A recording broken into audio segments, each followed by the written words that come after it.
একদিন গ্রামের এক গরিব কৃষক ছিল।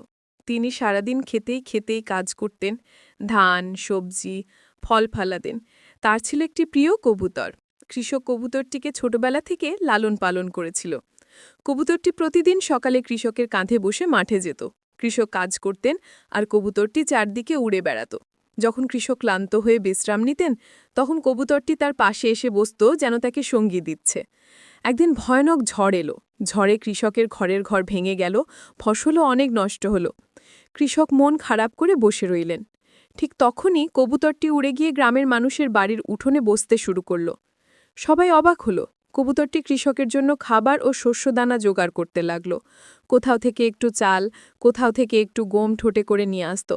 গ্রামের মানুষও এটা দেখে মুগ্ধ হলো। তারা কৃষককে সাহায্য করল ঘর মেরামত করতে ও নতুন করে বীজ বপন করতে।